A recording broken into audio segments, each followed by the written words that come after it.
제이와 루카스 이야기. FBI 행동과학부 인간의 일탈행동과 범죄자의 어두운 본능. 1. 이 이야기는 FBI의 수사한 사건을 기초로 한 영상입니다. 반드시 미국에서만 일어나는 범죄가 아니며 최근 한국에서도 흉악한 범죄와 사이코패스에 의한 예전에 없었던 인간의 본성을 잃은 잔인한 범죄를 소개함으로써 선량한 사람이 살아가는데 안전에 조금이라도 도움이 되었으면 합니다. 1980년 초반 미국 텍사스 당국이 떠돌이 헨리 루카스를 체포했을 때 그는 600명을 살해했다는 얼토당토 않는 주장을 했지만 단 한 명도 그의 주장을 의심하지 않았다. 왜 그랬을까? 이유는 사람들의 고정관념대로 루카스가 정말 변태처럼 보였기 때문이다. 그는 면도도 하지 않고 지저분했으며 옷도 허름했다. 돈 한 푼 없었고 낡고 부서진 차를 몰았다. 그의 모든 것이 괴상했다. 공범으로 알려진 오티스 툴 역시 루카스보다 더하면 덜했지 덜하지 않았다. 두 사람의 외모는 연쇄살인범이 이러저러하게 생겼으리라는 사람들의 고정관념에 잘 들어맞았다. FBI 부원들은 루카스와 툴의 사진을 보고 당황했다.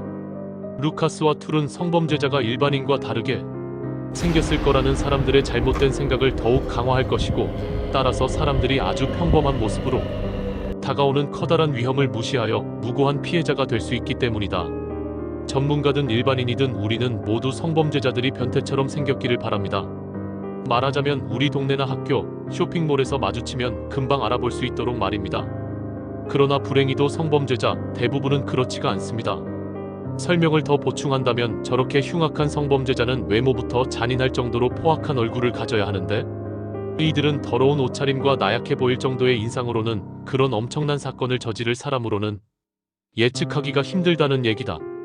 1970년대에서 1980년대에 루카스는 또 다른 연쇄살인범 오티스 툴과 만나 전국을 돌며 살인을 저질렀다고 주장했습니다.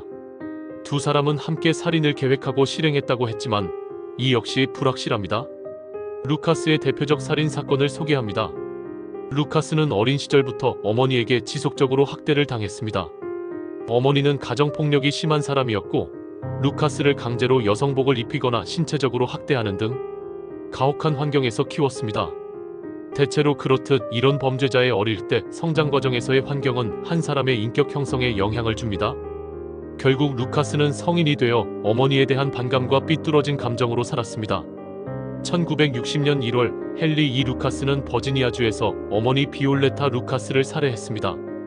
그는 어머니와 심한 말다툼을 벌인 후 주방의 칼로 그녀를 찔렀고 어머니는 사망했습니다. 이후 며칠 동안 도망쳤다가 체포되었습니다.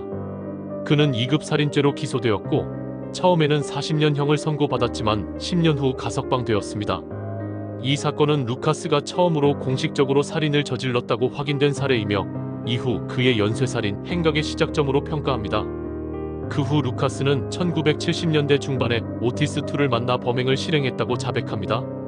첫 번째는 1978년 플로리다 트럭 운전사를 살해하고, 두 번째는 1981년 텍사스의 한 가정집에서 일가족을 살해하는 가공할 범죄이며, 세 번째는 1981년 플로리다에서 아담 월시라는 6세 소년을 납치하여 살해하고 자백했습니다. 가장 안타까운 사건으로 그에게 사형을 선고한 사건으로는 1979년 10월 31일 할로윈데이 텍사스주 조지타운에서 신혼 미상의 여성이 주황색 양말만 신고 목 졸려 살해된 채 도로 옆에 유기되어 발견되었습니다. 이 젊은 여성의 시신에는 신분을 확인할 수 있는 어떠한 단서도 없었고 유일한 단서는 그녀가 신고 있던 주황색 양말뿐이었습니다. 루카스는 1983년 체포된 후 이 사건을 자백했습니다. 그는 경찰에게 피해자를 히치하이킹으로 태워준 후 성폭행하고 목을 졸라 살해했다고 말했습니다. 그러나 그의 진술에 모순이 있다는 FBI의 판단에 요원들이 재수사가 들어갔고 다음과 같이 의심스러운 점을 보고합니다. 첫째, 그의 자백과 범죄 현장 불일치입니다. 경찰 조사에 따르면 루카스가 해당 사건이 발생한 시점에 다른 주 플로리다에 있었던 것으로 확인되었습니다. 또 그가 자백한 살해 방법과 실제 부검 결과가 일치하지 않는다는 점입니다. 둘째, 경찰의 강요된 자백의 가능성입니다. 루카스는 경찰의 관심을 끌기 위해 의도적으로 자백을 했을 가능성이 있었습니다. 경찰은 미해결 사건을 해결하는 데 집중했고 루카스의 자백을 적극적으로 받아들인 것입니다. 그리고 그들은 1980년대 미국에서 가장 악명 높은 연쇄살인범으로 600명이 넘는 사람을 죽였다고 자백을 합니다. 1983년 체포 후 루카스는 미해결 살인 사건을 마치 자신이 저지른 것처럼 자백합니다. 결국 FBI는 루카스를 믿을 수 없는 증인으로 판단했습니다. 사형을 선고받고 복역 중인 그에게 FBI의 조사 결과를 토대로 당시 주지사인 조시 부시는 루카스에게 사형에서 종신형으로 감형했습니다. 그는 진정한 연쇄살인범이었을까? 아니면 단순한 거짓말쟁이였을까요? 헨리 루카스는 오티스 툴과 함께한 연쇄살인이 대부분 거짓일 가능성이 크며 그들은 언론이 관심을 즐겼고 미해결 사건을 자백함으로써 자신을 더욱 유명하게 만들려 했습니다. 어쨌든 그들은 감옥에서 생을 마쳤습니다. 헨리 루카스는 1996년 감옥에서 사망했으며 오티스 툴은 2001년 감옥에서 심장마비로 사망했습니다. 그렇다면 그들은 정말 사악한 연쇄살인범이었을까요?